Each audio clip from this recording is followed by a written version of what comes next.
"You are not permitted. Please, I can explain." Gasps, they took her badge like it was nothing, like 11 years meant nothing. The security guard wouldn't look at her. He stood in the hallway of Memorial West Hospital in Houston, Texas, his eyes fixed on the floor, his hands clasped in front of him like he was at a funeral, and in a way he was. Amara Tedessa stood in front of him, still wearing her scrubs navy blue. The ones with the small coffee stain on the left sleeve that she never got around to bleaching. Her stethoscope still hung around her neck. Her ID badge was clipped to her chest pocket. Amara Tedessa, RN, Pediatric Unit, Memorial West Hospital. She had worn that badge every single day for 11 years. The security guard reached forward and unclipped it. "Ma'am, I need your badge and your access card. Hospital policy." Amara watched him take it. Then her name disappeared into his palm. 11 years folded into a fist. Behind the security guard, Hospital Administrator Victor Asante stood with a manila folder in his hands and a look on his face like he was disciplining a dog. He was 51 years old, tall, 63, lean and angular like a building with no curves. His skin was a polished medium dark brown with warm undertones. His head was shaved clean. His jawline was cut like glass. His eyes were dark and flat. The kind of eyes that calculated everything and felt nothing.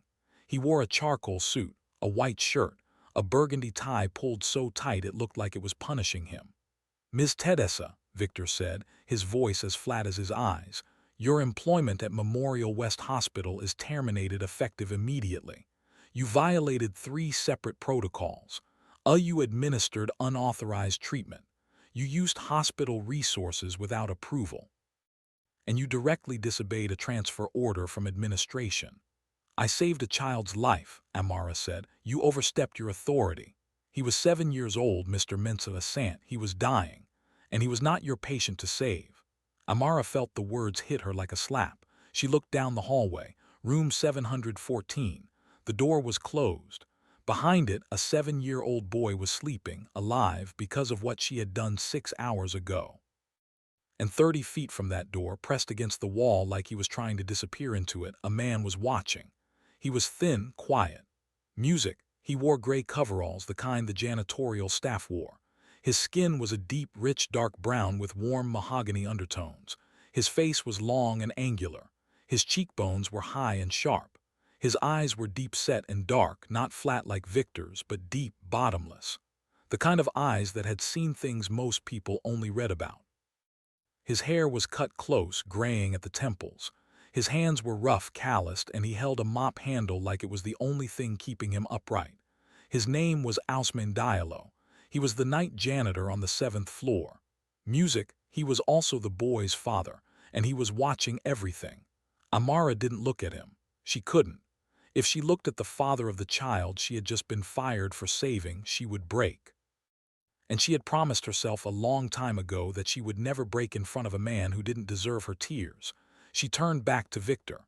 11 years, she said. 11 years. I mean, you're throwing me away for doing my job." "Your job," Victor said, stepping closer, "is to follow orders, not to play hero." He turned and walked down the hallway, his polished shoes clicking on the linoleum like a metronome counting down the end of something. The security guard handed Amara a cardboard box, the kind they give you when they don't want you to come back. She took it. She walked past room 714. She didn't stop. She didn't look in. But her hand reached out and her fingers brushed the door just barely as she passed. Inside that room, a 7-year-old boy named Ibrahima Diallo was breathing because of her. And that was enough. But this story doesn't start here. This story starts 14 hours earlier in the rain, and at the back entrance of a hospital that was about to become the most important place in 4 people's lives. Some people walk into a hospital expecting to be saved. Some walk in praying for a miracle, and some walk in carrying one. It was 9:47 p.m. on a Tuesday when Ousmane Diallo carried his son through the emergency entrance of Memorial West Hospital. The rain was coming down in sheets, not Houston drizzle. Houston fury.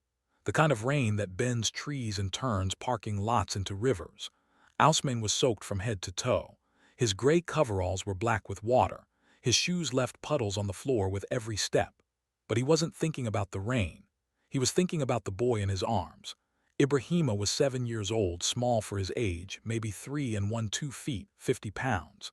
His skin was the same deep, rich, dark brown as his father's, with the same warm mahogany undertones. His face was round where his father's was angular. His eyes, usually wide and bright and full of questions, were closed. His breathing was shallow, fast, wrong. He had been sick for 3 days. Ousmane had done everything he knew.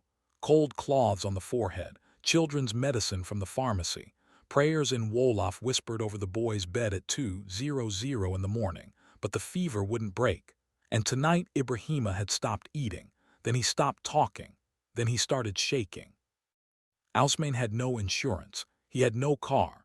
He had picked up his son, wrapped him in a blanket, music, and run 6 blocks through the storm to the hospital. The emergency room was chaos. A car accident had brought in 4 people an hour earlier and every bed was full. Every nurse was running. The triage desk was backed up with people coughing and bleeding and waiting. Ousmane stood in the middle of it all, holding his son, and said the only words he could find in English. "Please, my son. He is very sick, please help." The triage nurse looked at him. She saw the coveralls. She saw the rain. She saw no insurance card, no ID band, no paperwork. "Sir, you'll need to fill out these forms first. Take a seat, and he is not breathing right, please." The nurse looked at the boy. She hesitated. Then she called for a bed. They put Ibrahima in a curtained area in the back of the ER. A doctor came. He checked the boy's vitals, listened to his chest, frowned. "Pneumonia, advanced, both lungs. He needs IV antibiotics, imaging, and then probably an ICU bed for monitoring."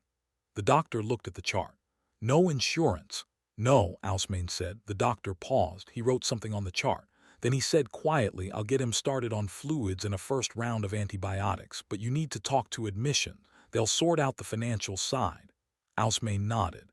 He didn't understand everything the doctor said, but he understood first round. He understood started. He understood that someone was finally helping his son. What he didn't understand, what nobody told him, was that 30 minutes later, a flag would appear on Ibrahima's chart in the hospital computer system. A red flag. 2 words. No coverage. And that flag would land on the desk of the man who cared about numbers more than children. She didn't choose the night shift. And the night shift chose her because that's when the patients who need you the most are the ones nobody else wants to see. Amara Tedessa had been a nurse at Memorial West Hospital for 11 years. She started at 23, fresh out of nursing school, working days in the adult ward. By 26, she had transferred to pediatrics. By 28, she was the lead night nurse on the 7th floor, the pediatric wing. She was 34 now, 55, slim but steady, the kind of body that looks fragile but carries heavy things without complaint. Music, her skin was a warm, golden brown with honey undertones. Her cheekbones were soft and rounded. Her jawline was delicate. Her eyes were large, expressive, dark amber, the kind of eyes that made children trust her within seconds. Her hair was natural, worn in short, her tight coils close to her head. Her nose was small and rounded. Her lips were full and almost always curved in a gentle, patient smile. She didn't look like a fighter, but everyone on the 7th floor knew she was. Amara had grown up in Silver Spring, Maryland. Her parents had come from Addis Ababa before she was born. Her father drove a taxi for 22 years. Her mother cleaned office buildings at night. They taught Amara 2 things: work harder than everyone in the room and never walk past someone who needs help. She had never walked past anyone. At 11:15 p.m., the call came from the ER.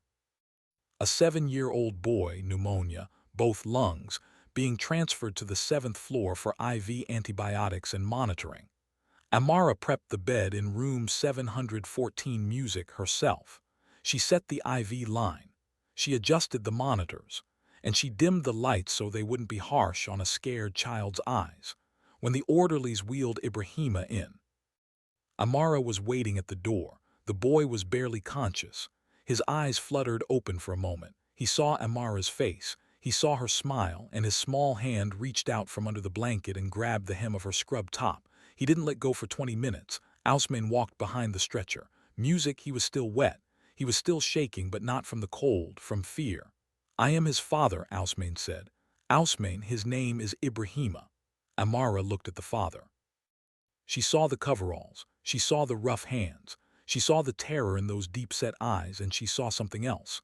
Something she recognized from her own father's face a long time ago, the look of a man who would die for his child without hesitating. Mr. Diallo," Amara said gently. "Ibrahima is going to be okay. I'm going to take care of him, I promise." Ousmane looked at her.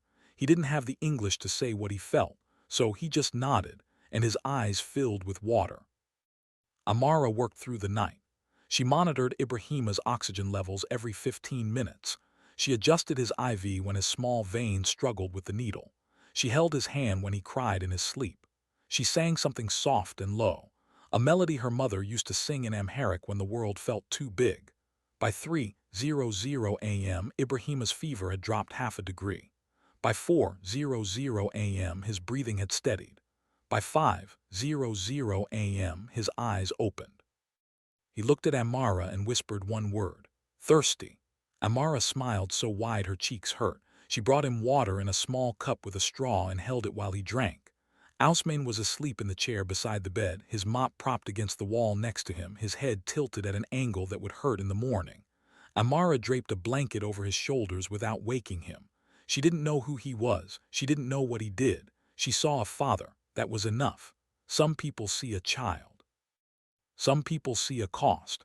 Victor Assant arrived at the hospital at 7:30 a.m. every morning. Not 7:29, not 7:31.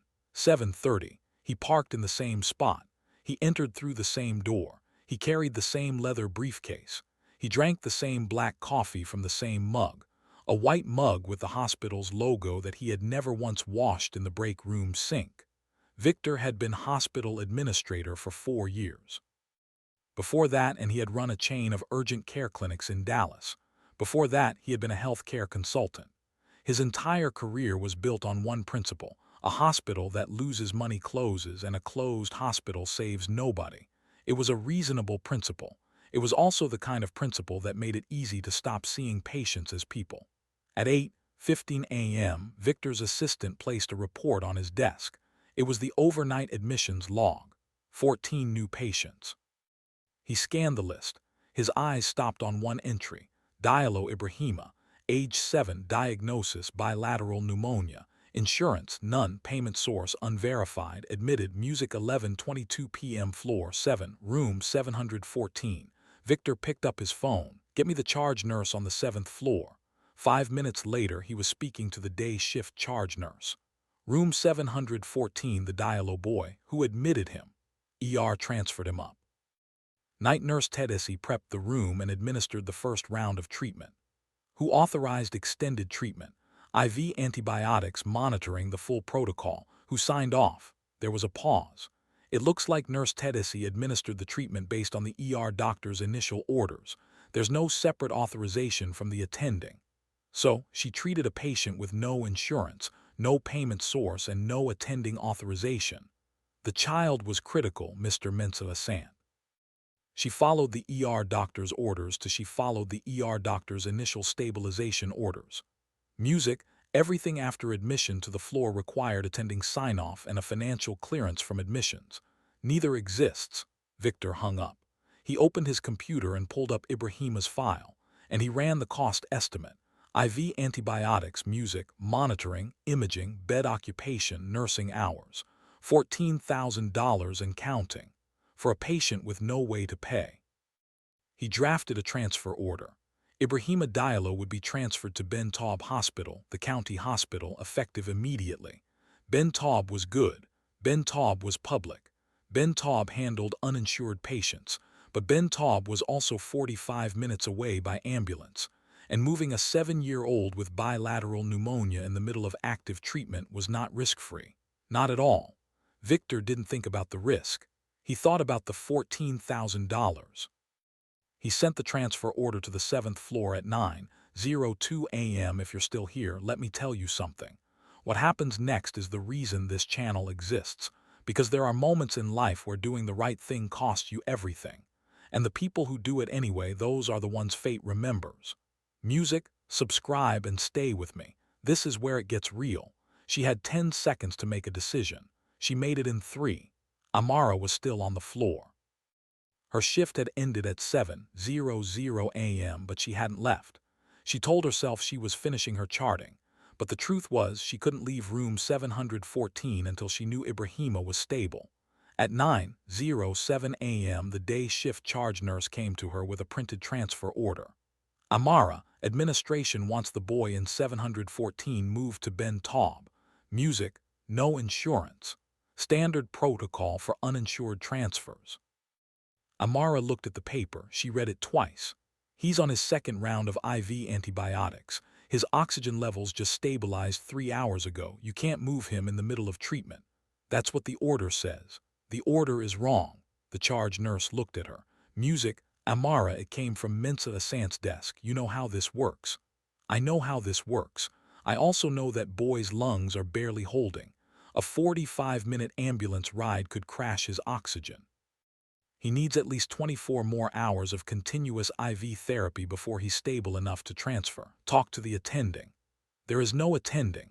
Nobody signed off on his treatment. That's the whole problem. He fell through the crack because he came in through the ER at midnight with no paperwork.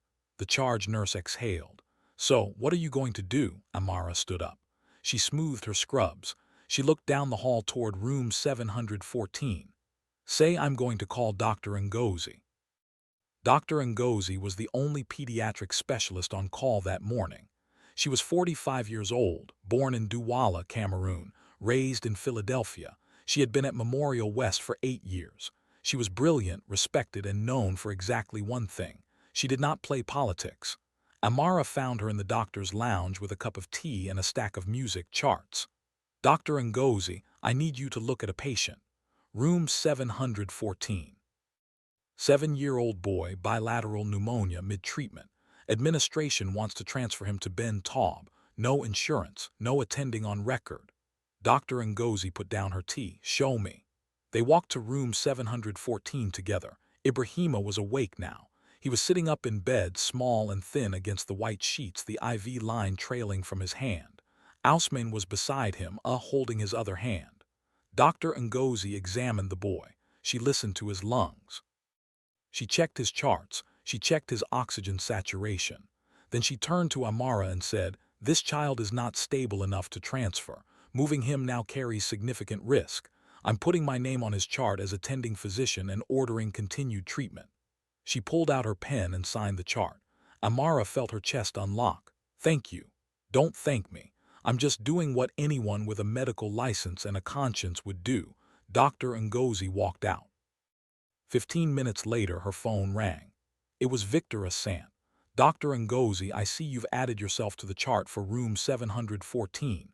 Yes, that patient has no financial clearance. I issued a transfer order, and I've countermanded it on medical grounds.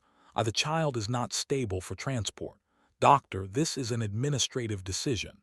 Mr. Mensa Asant, the day you have a medical degree, you can make medical decisions. Until then, my patient stays." She hung up. Victor sat at his desk for a full minute without moving. Then he opened his email and typed one sentence to the HR department. "Pull the employment file for Amara Tedessa, pediatric unit, night shift." He mopped the same floors every night. Nobody ever wondered why a man with hands like his was pushing a mop. Ousmane Diallo had worked as the night janitor on the 7th floor of Memorial West Hospital for 2 years. He arrived every evening at 10:00 p.m. He left every morning at 6:00 a.m. He mopped the halls. He emptied the trash. He cleaned the bathrooms. He restocked the paper towel dispensers. And he did it all in silence with his head down. And nobody ever looked at him twice. The other janitorial staff knew 3 things about him. He was from Senegal, he had a young son, and he never talked about his life before Houston. Music, what they didn't know could fill a library. Ousmane Diallo had been born in Saint Louis, Senegal, the old French colonial capital that sits where the Senegal River meets the Atlantic Ocean. His father had been a fisherman. His grandfather had been a fisherman. His great-grandfather had been a fisherman. But Ousmane hadn't fished. Ousmane had built. By the time he was 25, he owned a construction company. By 28, he owned 3. By 32, Diallo Construction was the largest private construction firm in West Africa, with projects in Senegal, Ivory Coast, Guinea, and Mali. And he built roads. He built bridges. Music, he built hospitals. He built schools. The Senegalese government gave him a national medal for infrastructure development when he was 35. He was worth over $900 million. Then his wife died. Fatu, 31 years old, a car accident on the road between Dakar and Thies, a road that Ousmane's own company had been contracted to repair but hadn't started yet because the government kept delaying the permits. She died on a road he was supposed to fix. Something broke inside Ousmane that day, not the kind of break that heals, music, the kind that changes the shape of everything. He signed over the company to his brother. He took Ibrahima, then 3 years old, and he flew to Houston. Why Houston? Because it was far, because nobody knew him, because he wanted to be nobody for a while, and he wanted to know what it felt like to be invisible, to have nothing, to see how the world treated a man who mopped floors and wore coveralls and had no last name anyone recognized. He found out. The world treated that man like furniture, music like a shadow, like something you step around on your way to somewhere important. But there were exceptions, small, miraculous exceptions.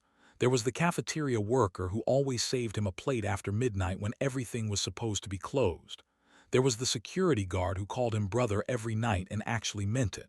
There was the nurse on the 7th floor who said, "Good evening, Mr. Diallo," every single night.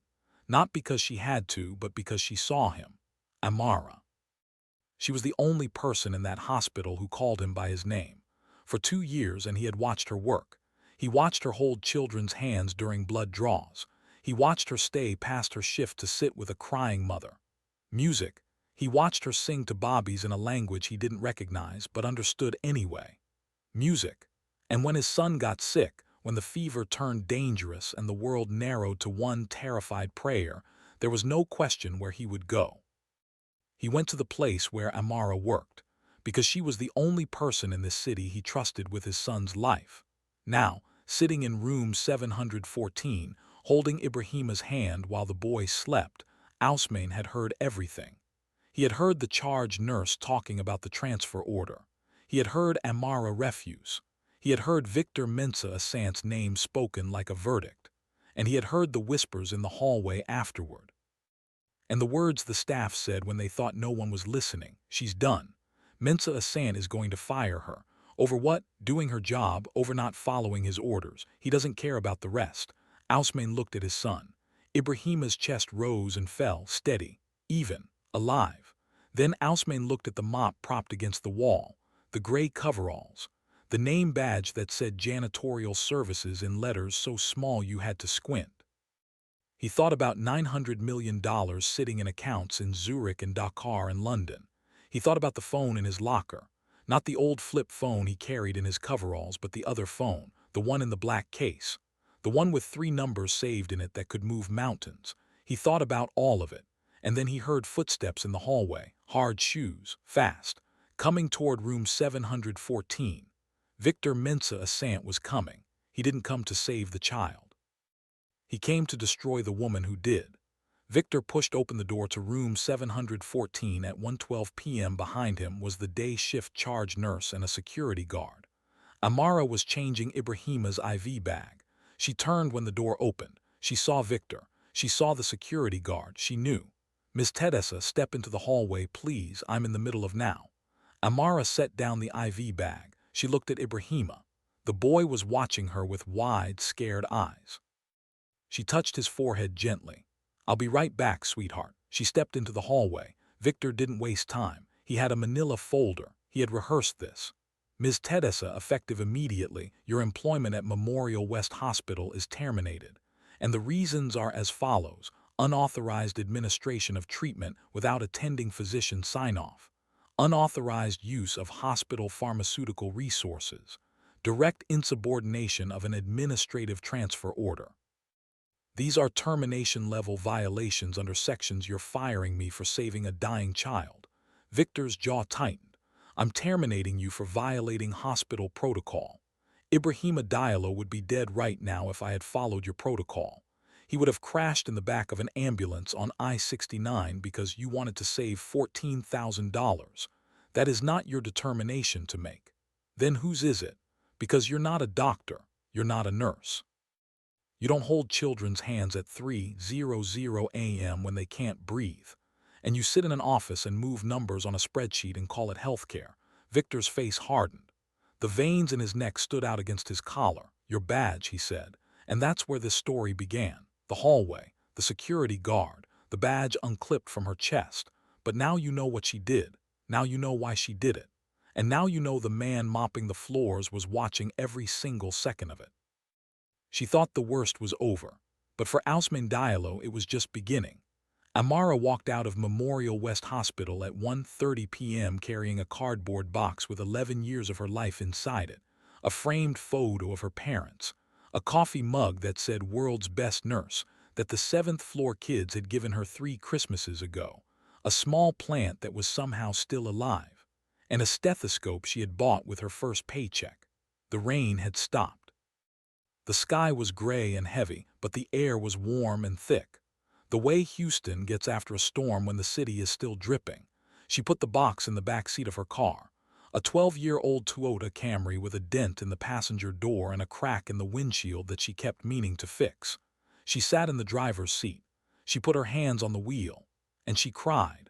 Not the quiet kind, not the kind where tears just roll down your face and you wipe them away and keep going. The kind that comes from your stomach. The kind that bends you forward until your forehead is on the steering wheel and your shoulders are shaking and you can't breathe and you can't stop. She cried for 11 years. She cried for every night shift. She cried for every child she held and every parent she comforted and every doctor she assisted, and every time she went home at 7:00 a.m. and fell asleep in her scrubs because she was too tired to change. She cried for Ibrahima. For a 7-year-old boy who grabbed her scrub top and wouldn't let go. She cried until there was nothing left. Then she started the car and drove home. Inside the hospital, in the janitor's closet on the 7th floor, Ousmane Diallo opened his locker. He reached past the clean coveralls, past the lunch bag, past the old flip phone on the shelf. He reached to the back behind a stack of folded rags and pulled out a phone in a plain black case. He hadn't touched it in 4 months. The last time he used it was to confirm a wire transfer to a children's hospital in Dakar. He powered it on, but he waited for the screen to load. 3 contacts, that's all. He pressed the first one, it rang twice. Ousmane. The voice on the other end was careful, surprised, alert. Like a man who has been waiting for a call he never expected to actually come. Moussa, I need you to listen carefully. Moussa Diallo, Ousmane's younger brother, 51 years old, currently the CEO of Diallo Construction, currently managing $912 million in assets, currently sitting in a corner office in Dakar, 14 hours ahead of Houston at 3:00 in the morning because his phone only rang at this hour when the world was about to change. I'm listening. I need you to send the jet to Houston Hobby Airport. I need it here by tomorrow morning. The G700. Yes. Ousmane, what's happening? My son was dying. A woman saved his life. They fired her for it. Silence on the line. And the man who fired her sits in an office in this hospital making decisions about children he has never touched. He runs this building like it's a business. I want to buy it. Buy what? The hospital, Memorial West. Find out who owns it. Find out the corporate structure. Find out every board member. And Moussa, find out how much it would take to put a new administrator in that chair by Friday. Moussa was quiet for 3 seconds. Then he said, how much are you willing to spend? Whatever it takes. And the woman, the nurse. Ousmane looked at the mop in the corner, the gray coveralls he had worn for 2 years, the name badge that made him invisible. The nurse, he said, is the only person in this building who ever called me by my name. He hung up. And then he went back to room 714, sat down beside his son and held the boy's hand. Ibrahima opened his eyes. Baba, I'm here. Is the nice nurse coming back? Ousmane looked at the door. He thought about the sound of Amara's footsteps disappearing down the hallway, the sound of someone walking away from the place she had given everything to. Yes, Ousmane said quietly. She's coming back. Fate doesn't forget. It lands. Amara didn't sleep that night. She lay in her apartment in 3rd Ward, a small 1-bedroom with a window that faced the parking lot of a laundromat. The street light outside threw orange lines across her ceiling. She stared at them and tried to imagine what she would do tomorrow and the day after and the day after that. 11 years, no job, 3 months of savings. Had a nursing license that might now have a mark on it if Victor pushed the violation to the state board. At 34, she might have to start over from nothing. Her phone buzzed at 6:17 a.m., a text from a number she didn't recognize. "Ms. Teddes, please do not go anywhere this morning. Someone will come to you, a friend." She stared at the message. She almost deleted it. Music, but some feeling she couldn't name, made her put the phone down and wait.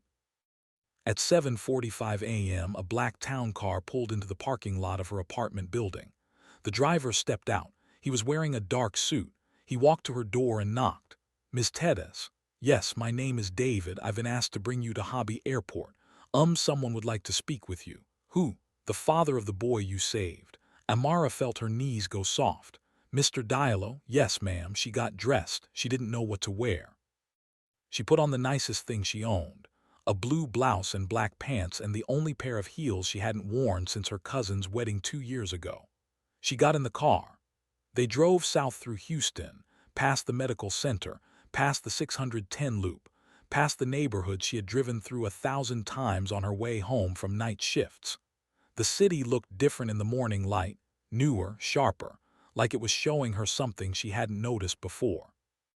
They turned into Hobby Airport, but not the main terminal. They went through a private gate, past a security checkpoint, onto the tarmac. And there it was, a Gulfstream G700, a white with a thin gold stripe down the fuselage. The morning sun hit it and the metal gleamed like it was made of light. It was the most beautiful machine Amara had ever seen. And standing at the bottom of the stairs in a suit she had never seen him wear was Ousmane Diallo. He was different, not physically. He was still tall, still angular, still had those deep-set eyes and gray at his temples. Music, but he was standing differently. His shoulders were back. His chin was level. His hands were at his sides, relaxed, open. He wore a navy blue suit, Italian, perfectly tailored, and a white shirt with no tie. His shoes were polished to a mirror finish. He didn't look like a janitor. He looked like the kind of man who built countries. Beside him stood 3 people. A woman in a charcoal power suit with a legal pad, a man in a dark suit with a briefcase and a Bluetooth earpiece, and another man, younger, holding a tablet. Amara stepped out of the car. Her heels clicked on the tarmac. The wind from the airfield caught her music blouse. She looked at Ousmane and didn't understand what she was seeing. "Mr. Diallo," she said. Ousmane walked forward. He stopped 3 feet from her. He looked at her with those bottomless eyes. "Ms. Teddes." "Amara. I need to tell you something I should have told you 2 years ago." He paused. The wind music settled. The jet was silent behind him. "My name is Ousmane Diallo. I'm the founder and principal owner of Diallo Construction, the largest private construction company in West Africa. I have built roads and bridges in 9 countries. I am worth more money than I will ever be able to spend." Amara's lips parted. No sound came out. "For the past 2 years, I have mopped the floors of Memorial West Hospital. Music, I wore coveralls. I emptied trash cans. I cleaned bathrooms. I did this because I needed to understand what the world looks like when you have nothing. I needed to remember what my parents knew, that the only wealth that matters is how people treat you when they think you can't do anything for them." He took 1 step closer. "For 2 years, you were the only person in that hospital who said my name. Not janitor, not hey, not nothing. You said, 'Good evening, Mr. Diallo,' every night without fail." Amara's eyes were filling. "And when my son was dying, when the world narrowed to 1 room and 1 prayer, you stayed. You held his hand, you sang to him, and you risked your career and your livelihood to keep him alive when a man in a suit told you to let him go." Ousmane's voice cracked, just slightly, just enough. "I can never repay you for my son's life, but I can do this." He turned to the woman with the legal pad. "Mariam." The woman stepped forward. "Ms. Teddes, as of 6:00 a.m. this morning, Mr. Diallo has acquired a controlling interest in Memorial West Hospital through a purchase of the parent company's health care division. The acquisition includes full operational authority." Amara grabbed the side of the town car. Her legs weren't working. "The hospital's board has been reconstituted," Mariam continued. "Mr. Victor Mensah Assant's contract has been terminated. A new administrator will be appointed within the week." Amara looked at Ousmane. You bought the hospital. I bought the hospital. Because they fired me. Because they tried to let my son die, and the only person who stood in the way was a nurse who makes $53,000 a year and drives a Camry with a cracked windshield. Amara's hand went to her mouth. The tears came. Not the painful kind music from yesterday, the kind that come when the world suddenly makes sense in a way you never expected. There's one more thing, Ousmane said. He reached into his jacket and pulled out a small white card. He held it out to her. Amara took it. She read it. Amara Tedes, RN Director of Nursing, Pediatric Services, Memorial West Hospital. The position was just created, Ousmane said. It reports directly to the new board. No administrator can override your medical decisions ever. Amara looked at the card and she looked at Ousmane. She looked at the jet. She looked at the sky. Then she started laughing. The kind of laugh that comes out when you've been holding so much for so long that the only thing left to do is let it all go. Ousmane smiled, a real smile, wide, warm, full of something that looked like sunlight after a storm. Mr. Diallo, Amara said through her tears, your son asked me last night if the nice nurse was coming back. What did you tell him? I didn't know the answer. She pressed the card against her chest. But now I do. Victor Assant was at his desk at 7:30 a.m., same as always, same spot, music, same door, same briefcase. His assistant knocked at 7:35. Mr. Mensa Assant, there's a call from the board of directors. He picked up the phone. The call lasted 90 seconds. When it ended, Victor sat very still.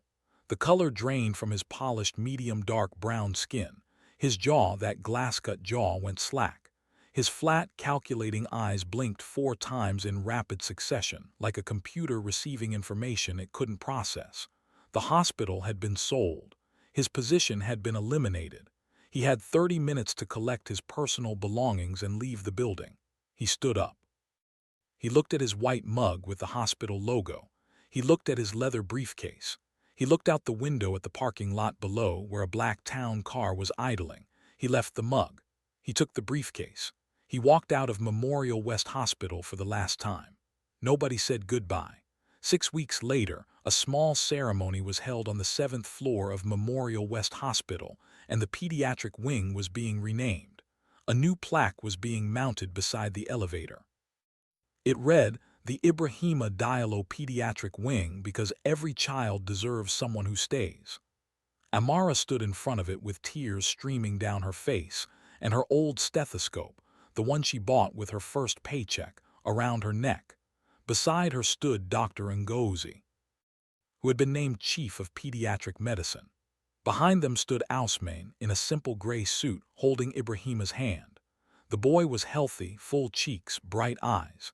He was wearing a small blazer that was slightly too big for him, and he kept pulling at the sleeves.